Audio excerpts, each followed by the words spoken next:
السلام علیکم دوستو 16 اور 17 جون سن 1943 کی درمیانی شب پورے چاند کی رات تھی۔ برطانیہ کے علاقے ٹینگ میر سے دو چھوٹے طیاروں نے فرانس کے لیے پرواز بھری۔ ان طیاروں نے انتہائی تاریکی میں ٹیک آف کیا تھا اور ان کے پائلٹ اتنی عجلت میں تھے کہ انہوں نے اپنے گھٹنے پر رکھے نقشے پر نظر ڈالنے کے لیے ٹارچ تک کا استعمال نہیں کیا۔ ان طیاروں میں نہ تو کوئی بم تھا اور نہ ہی یہ دشمن کے علاقے کی جاسوسی کے لیے نکلے تھے، بلکہ ان کا کام جرمنی کے زیر قبضہ علاقوں میں وائرلیس ٹرانسمیٹر اور جاسوسوں کو پہنچانا تھا۔ ان جاسوسوں میں سے ایک نور عنایت خان بھی تھی جو ماسکو میں پیدا ہونے والی انڈین نژاد لڑکی تھیں۔ ان طیاروں کی زیادہ سے زیادہ رفتار 212 میل فی گھنٹہ تھی۔ برطانیہ میں اپنے خفیہ ٹھکانوں سے اڑان بھرنے کے بعد یہ طیارے رات کی تاریکی میں 1.5 گھنٹے کا سفر کر کے فرانس کے کھیتوں میں اترے۔ یہ طیارے اپنے ساتھ اضافی ایندھن کے ٹینک بھی لے گئے تھے، جس کی وجہ سے وہ 1150 میل طویل سفر کر سکتے تھے۔ ان طیاروں کے اوپری حصے اور پروں کو اس طرح پینٹ کیا گیا تھا کہ رات کے اندھیرے میں ان طیاروں کو دیکھنا بہت مشکل تھا۔ یہ طیارے انگلینڈ کے بہترین پائلٹس اڑایا کرتے تھے۔ نور عنایت خان کی سوانح عمری کوڈ نے میڈلن یسوفی سپاہی ان نازی آکوپائڈ پیرس کے مصنف آرتھر جے میگڈا لکھتے ہیں کہ اس رات طیارے کو اڑانے والے پائلٹ فرانک رملز کی نظر جب خوش شکل گندمی رنگت اور فرانسیسی زبان بولنے والی نور پر پڑی تو انہوں نے سوچا کہ ایک ایسی نوجوان خاتون کو فرانس کیوں بھیجا جا رہا ہے جو نظروں میں آئے بغیر نہیں رہ سکتی۔ وہ لکھتے ہیں کہ جاسوسوں کے بارے میں عام خیال یہ تھا کہ وہ جتنے سادہ شکل ہوں گے اتنی ہی آسانی سے لوگوں سے گھل مل جائیں گے۔ بہترین جاسوسوں کی خاصیت یہ تھی کہ وہ لوگوں کی توجہ اپنی طرف مبذول نہیں کرواتے، لیکن نور عنایت خان اس کے بالکل برعکس تھیں۔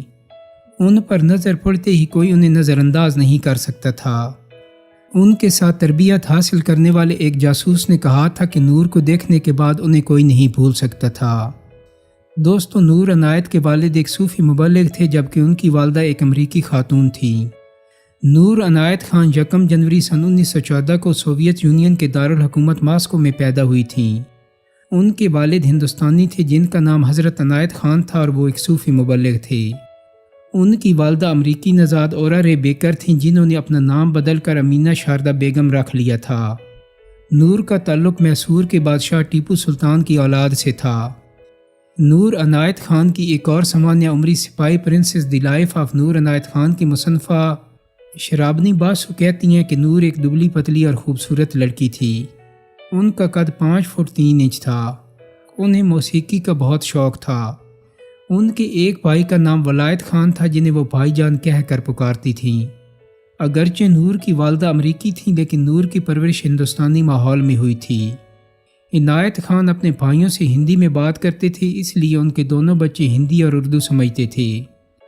نور کے جاسوسی کے پیشے کی طرف راغب ہونے کی وجہ ان کے بھائی ولایت خان تھے جو رائل ایئر فورس میں نوکری کرتے تھے۔ انہی دنوں خواتین کی معاون فضائیہ کا قیام عمل میں آیا تاکہ وہاں ایسی خواتین کو ملازمتیں دی جا سکیں جن کے گھر کے مرد میدان جنگ میں جا کر اپنے فرائض سر انجام دیتے ہیں۔ چنانچہ اس پروگرام کے تحت ہزاروں خواتین کو ٹیلی فون اور ٹیلی پرنٹر آپریٹر کے طور پر فضائیہ میں نوکریاں دی گئیں۔ نور کو 19 نومبر 1940 کو year craft women 2nd class کی نوکری مل گئی۔ نوکری ملنے کی ایک بڑی وجہ یہ تھی کہ وہ روانی سے فرانسیسی بول سکتی تھیں۔ نوکری جوائن کرتے ہی انہیں 40 دیگر خواتین کے ساتھ وائرلیس آپریٹر کی تربیت کے لیے ہیرو گیٹ بھیج دیا گیا۔ بعد ازاں انہوں نے ایڈنبرا میں وائرلیس ٹیلی گراف کی تربیت بھی لی۔ اس دوران وہ ہندوستان میں جاری آزادی کی جدوجہد کو بہت قریب سے دیکھ رہی تھیں۔ باسو لکھتی ہیں کہ نور کا خیال تھا کہ ہندوستان کے سیاسی رہنماؤں کو ایسے وقت میں اپنی آزادی پر اصرار نہیں کرنا چاہیے جبکہ برطانیہ کی ساری توجہ لڑائی پر مرکوز ہے۔ نور کا خیال تھا کہ اگر ہندوستان میں بسنے والے لوگ برطانیہ کا ساتھ دیں اور انہیں جنگ میں بہادری کے عوض تمغے ملیں تو انگریزوں کا ان پر اعتماد بڑھ جائے گا۔ ان کے بھائی عنایت خان کو پختہ یقین تھا کہ اگر نور دوسری عالمی جنگ کی تباہ کاریوں میں بچ جاتی تو وہ ہندوستان کی آزادی کو اپنا اصل ہدف بنا لیتی۔ جاسوسی کا شعبہ اختیار کرنے سے قبل ایک افسر نے ان سے پوچھا تھا کہ کیا وہ ہندوستانی لیڈروں کی برطانوی حکومت کے خلاف آزادی کی جنگ میں حمایت کرتی ہیں۔ اس سوال کے جواب میں نور عنایت خان نے اس امکان کو رد نہیں کیا۔ پھر ان سے پوچھا گیا کہ کیا ان کی یہ سوچ برطانوی راج کے حلف کے خلاف نہیں ہوگی۔ اس کے جواب میں نور نے سلیکشن بورڈ کے افسر کو بتایا کہ جب تک جرمنی کے ساتھ لڑائی جاری رہے گی وہ برطانوی حکومت کے ساتھ اپنی وفاداری برقرار رکھیں گی، لیکن جنگ کے بعد وہ اپنی سوچ پر نظر ثانی کریں گی اور برطانیہ کے خلاف آزادی کی جدوجہد میں اپنے ملک کا ساتھ دے سکتی ہیں۔ فرانس کے لیے روانہ ہونے سے قبل ایک سینئر افسر نے نور کو ایک فرانسیسی شناختی کارڈ اور ایک چھوٹا پستول دیا۔ یہ پستول 4 انچ لمبا تھا اور باہر سے واٹر گن جیسا لگتا تھا۔ آرتھر میگیڈا لکھتی ہیں کہ اس افسر نے نور کی ہر جیب کی تلاشی لی۔ وہ ہر طرح کے لیبل، کاغذات، سگریٹ، سینما اور ٹرین ٹکٹ جیسی ہر وہ چیز ہٹا دینا چاہتی تھی جس سے پتہ چلے کہ وہ لندن سے آئی ہیں۔ جاسوسی کے مشن پر روانہ کرنے سے قبل ان کے بال فرانسیسی انداز میں کاٹے گئے اور درزی سے ان کے فرانسیسی طرز کے کپڑے سلوائے گئے تھے۔ نور کا قد اتنا چھوٹا تھا کہ وہ خود جہاز میں سوار بھی نہیں ہو سکتی تھیں، اس لیے ایک ایئر مین کو انہیں کمر سے اٹھا کر جہاز میں بٹھانا پڑا تھا۔ نور کو فرانس میں جہاز سے اترتے ہی ایک سائیکل دے دی گئی۔ وہ 7 میل سائیکل چلاتے ہوئے آتیش نامی گاؤں پہنچیں۔ وہاں سے وہ 200 میل دور پیرس جانے کے لیے ٹرین میں سوار ہوئیں۔ فرانس میں نور کا نیا نام زان میری رینیا تھا۔ اپنی مہم پر نکلنے سے پہلے نور نے اس نام کو انگنت بار لکھنے کی مشق کی تاکہ جب ضرورت پڑے تو یہ ان کے پرانے نام کی طرح فطری طور پر ان کے قلم سے نکلے۔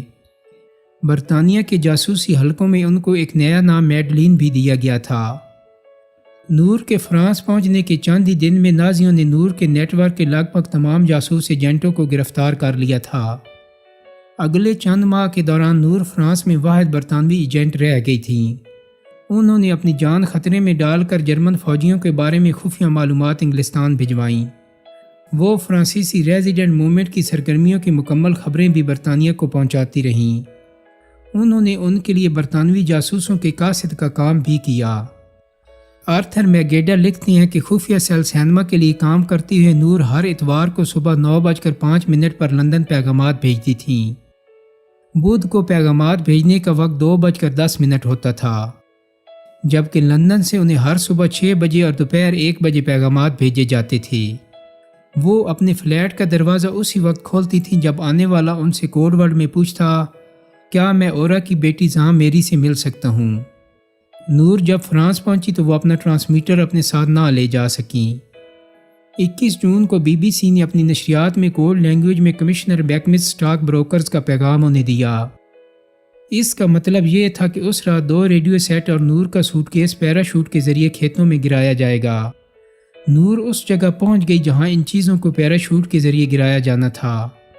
ریڈیو سیٹ بحفاظت نیچے اتر گیا، لیکن نور کا سوٹ کیس درخت میں پھنس گیا اور ان کے کپڑے باہر نکل کر درخت کی شاخوں میں پھنس گئے۔ نور اور ان کے 2 ساتھی کسی طرح درخت پر چڑھ گئے اور وہ کپڑے ٹینیوں سے واپس اتار کر سوٹ کیس میں رکھے۔ دوستو، نور کو اس کی ایک ساتھی کی غداری کی وجہ سے جرمن ایجنٹس نے پکڑ لیا۔ جس شخص نے انہیں پکڑا اس کا نام پیٹر کارتو تھا۔ جب انہوں نے اپنے فلیٹ کا دروازہ کھولا تو کارتو وہاں پہلے سے موجود تھا۔ شرابنی باسو لکھتی ہیں کہ جیسے ہی کارتو نے نور کی کلائی پکڑی انہوں نے اسے اتنی زور سے کاٹ کھایا کہ اس کا خون بہنے لگا۔ کارتو نے انہیں صوفے پر دھکیل کر ہتھکڑی لگانے کی کوشش کی، لیکن وہ نور پر قابو نہ رکھ سکا۔ آخر کار کارتو نے اپنا پستول نکالا اور نور کو دھمکی دی کہ اگر وہ اپنی پوزیشن سے ذرا سا بھی ہلی تو وہ اس پر گولی چلا دے گا۔ ایک ہاتھ میں پستول پکڑے اس نے دوسرے ہاتھ سے فون نمبر ڈائل کیا اور کہا کہ مدد کے لیے مزید لوگوں کو بھیجا جائے۔ بعد میں ارنیسٹ ووگٹ نے اس واقعہ کی تفصیل بیان کرتے ہوئے لکھا کہ جب میں وہاں پہنچا تو پیٹر کمرے کے سب سے دور کونے میں میڈلین کو کور کیے کھڑا تھا اور میڈلین صوفے پر شیرنی کی طرح بیٹھی تھی۔ اس کی آنکھوں سے غصہ جھلک رہا تھا اور وہ بار بار پیٹر کو سیلزباخ کہہ کر پکار رہی تھیں۔ کارتو کی کلائی سے بہت خون بہہ رہا تھا۔ پکڑے جانے کے بعد نور کو گسٹاپو کے دفتر لے جایا گیا۔ انہوں نے شروع سے ہی جرمن انٹیلیجنس افسران پر واضح کر دیا کہ چاہے کچھ بھی ہو جائے وہ ایک لفظ بھی نہیں بولیں گی۔ جب انہیں جیل بھیجا گیا تو انہوں نے عجیب و غریب درخواست کی کہ وہ نہانا چاہتی ہیں۔ چونکہ جرمن ان سے بہت سے راز اگلوانا چاہتے تھے اس لیے فوراً راضی ہو گئے، لیکن گارڈز نے باتھ روم کا دروازہ تھوڑا سا کھلا رکھا تاکہ وہ ان پر نظر رکھ سکیں۔ شرابنی باسو لکھتی ہیں لیکن نور نے وہاں بہت شور مچایا اور کہا کہ وہ مکمل غسل کرنا چاہتی ہیں اور نہیں چاہتی کہ گارڈ انہیں برہ نہ دیکھیں۔ جرمن دروازہ بند کرنے پر راضی ہو گئے، مگر دروازہ بند ہوتے ہی نور باتھ روم کی کھڑکی سے چھلانگ لگا کر اس کے ساتھ والی بالکونی کی کھڑکی کے نیچے آ گئیں۔ وہ کسی بلی کی مانند چل رہی تھیں۔ انہوں نے بھاگنے کی کوشش میں کوئی وقت نہیں لیا، لیکن یہ محض اتفاق تھا کہ جرمن افسر ووگٹ قریب ہی ایک اور بیت الخلاء میں تھا۔ وہاں اس نے کھڑکی سے باہر دیکھا تو یہ دیکھ کر دنگ رہ گیا کہ نور باہر گٹر کے پاس کھڑی تھی۔ وہ اسی کھڑکی کی طرف بڑھ رہی تھی جہاں وہ کھڑا تھا۔ اس نے نور کو وہاں تک آنے دیا اور پھر آہستہ سے اس سے کہا، میڈلین بے وقوفی مت کرو، تم خود کو مار ڈالو گی۔ اپنی ماں کے بارے میں سوچو، اپنا ہاتھ میری طرف بڑھاؤ۔ ووگٹ نے اس کا کندھا پکڑا اور گھسیٹ کر نیچے لے گیا اور پھر نور کو اس کی سیل واپس پہنچا دیا۔ اپنے کمرے میں جا کر نور اس طرح پکڑے جانے پر رو پڑیں۔ اس نے اپنے آپ کو کوسنا شروع کر دیا کہ پکڑے جانے کے بجائے اس نے خودکشی کیوں نہیں کی۔ کچھ دیر بعد جب ایک گارڈ اس کے لیے کھانا لے کر آیا تو اس نے کھانا کھانے سے انکار کر دیا۔ اس نے رات کا کھانا بھی نہیں کھایا۔ نور ایک مشکل قیدی تھی۔ وہ جیل میں اکثر ہلکے بھورے رنگ کا جمپر پہنتی تھی۔ اسے ان کپڑوں میں ہی گسٹاپو کے اہلکاروں نے گرفتار کیا تھا۔ چند روز بعد اس نے جیل سے فرار ہونے کی ایک اور کوشش کی۔ وہ جیل کی چھت تک بھی پہنچ چکی تھی، لیکن یہ اس کی بدقسمتی تھی کہ اسی وقت برطانوی طیاروں نے اس علاقے پر فضائی حملہ کیا۔ حملے کا زور ختم ہونے کے بعد اہلکاروں نے جب ان کے کمرے کی تلاشی لی تو نور وہاں نہیں ملی۔ اس کے بعد جرمن فوجیوں نے اس پورے علاقے کو گھیرے میں لے لیا۔ نور کو پکڑ لیا گیا اور جرمن سپاہیوں نے اسے مارا پیٹا اور دوبارہ سیل نمبر 84 میں لے آئے۔ 26 فروری 1943 کو نور کو فرانس سے جرمنی جلاوطن کر دیا گیا۔ برلن کی براہ راست ہدایات کے بعد نور کو خطرناک ترین قیدیوں میں شامل کیا گیا۔ جرمنی کی فورزم جیل میں نور کے ہاتھ پاؤں بیڑیوں سے بندھے ہوئے تھے۔ ایک تیسری زنجیر سے ان کے ہاتھ پاؤں کو جوڑ دیا گیا تھا۔ وہ نہ سیدھی ہو سکتی تھیں اور نہ بیٹھ سکتی تھیں۔ ان لوگوں نے اسے تقریباً بھوکا رکھا تھا۔ اسے کھانے کے لیے صرف آلو کے چھلکے اور گوبھی کا سوپ دیا گیا۔ گسٹاپو نے اسے ایک لمحے کے لیے بھی سکون سے نہیں بیٹھنے دیا۔ وہ اس سے سوال پر سوال پوچھتے رہے کہ اپنے ساتھیوں کے نام بتائے، لیکن نور نے ایک لفظ بھی نہیں کہا۔ اسے قید تنہائی میں رکھا گیا۔ وہ نہ کھا سکتی تھی اور نہ ہی خود کو صاف رکھ سکتی تھی۔ یہ کام ایک اور خاتون کیا کرتی تھی جسے نور سے ایک لفظ بھی نہ بولنے کی ہدایت کی گئی تھی۔ جیل کی کوٹری میں پڑی نور کو دن اور وقت کا کوئی اندازہ نہیں رہا۔ وہ پیش کیے جانے والے ناشتے دن اور رات کے کھانے سے وقت کا اندازہ لگاتی تھی۔ اس کی کوٹری کا دروازہ کبھی نہیں کھلا۔ بھوک سے بہت کمزور ہونے کے باوجود نور کے حوصلے نہیں ٹوٹے تھے۔ زنجیروں میں جکڑے جانے کے باوجود وہ اپنی کوٹری میں آہستہ آہستہ چلتی تھی تاکہ دماغ متحرک رہے۔ 12 ستمبر کو نور کو ڈاکاؤ حراستی کیمپ لے جایا گیا۔ اس کے مرکزی دروازے پر لکھا تھا اربانت مارچ فرے، یعنی کیمپ آپ کو آزاد کر دے گا۔ دوستو، یہ ستم ظریفی تھی کیونکہ اس کیمپ سے بہت کم لوگ ہی زندہ نکل پاتے تھے۔ یہاں سن 1933 سے سن 1945 تک 30,000 لوگوں کو موت کے گھاٹ اتارا گیا تھا۔ اس رات نور کو بہت تشدد کا نشانہ بنایا گیا۔ شرابنی باسو کہتی ہیں کہ جرمن سپاہی ان کے سیل میں گھس آئے اور انہیں مارا پیٹا۔ پھر انہوں نے نور کے سارے کپڑے اتار دیے۔ رات بھر انہوں نے ان کے جسم کے نازک حصوں کو اپنے موٹے جوتوں سے روندا۔ پھر ایک سپاہی نے انہیں گھٹنوں کے بل بیٹھنے کو کہا اور اپنی پستول پوائنٹ بلینک رینج سے ان کے سر کے پچھلے حصے پر گولی چلا دی۔ نور عنایت خان کے مرنے سے پہلے آخری الفاظ لبرتے تھے، جس کا مطلب آزادی تھا۔ اس وقت ان کی عمر صرف 30 سال تھی۔ اس کے بعد ان کی لاش کو کھینچ کر بھٹی میں پھینک دیا گیا۔ چند منٹ بعد عینی شاہدین نے بھٹی کی چمنیوں سے دھواں اٹھتے دیکھا۔ انگلینڈ میں اس رات ان کی والدہ اور بھائی کو ایک ہی خواب آیا، جس میں انہوں نے دیکھا کہ نور یونیفارم پہنے کھڑی تھیں اور ان کے چاروں طرف نیلی روشنی تھی اور وہ انہیں بتا رہی تھیں کہ اب وہ آزاد ہیں۔ نور کو سن 1949 میں برطانیہ کا سب سے بڑا اعزاز جارج کراس دیا گیا۔ فرانس نے انہیں اپنے اعلیٰ ترین شہری اعزاز سے نوازا۔ فرانسیسی حکومت نے پیرس میں ان کے گھر فضل منزل کے باہر تختی لگوائی۔ ہر سال باسٹیل ڈے پر ایک فرانسیسی فوجی بینڈ ان کے اعزاز میں ایک دھن بجاتا ہے۔ 8 نومبر 2012 کو لندن کے گارڈن سکوائر گارڈن میں برطانیہ کی شہزادی این نے ان کے کانسی کے مجسمے کی نقاب کشائی کی۔ سن 2014 میں برطانیہ کی رائل میل نے نور عنایت خان کے اعزاز میں ڈاک ٹکٹ بھی جاری کیا۔ دوستو امید کرتا ہوں کہ میری آج کی ویڈیو آپ کو پسند آئی ہوگی۔ اگر ویڈیو اچھی لگی ہے تو اس کو لائک اور شیئر کر دیں۔ چینل کو سبسکرائب کرنے کے ساتھ ساتھ بیل آئیکن کو بھی ضرور کلک کر دیں تاکہ آپ کو میری آنے والی مزید ویڈیوز کے نوٹیفیکیشن ملتے رہیں۔ بہت جلد ہی ایک نئی ویڈیو کے ساتھ ملاقات ہوگی۔ اپنا بہت سارا خیال رکھیے گا۔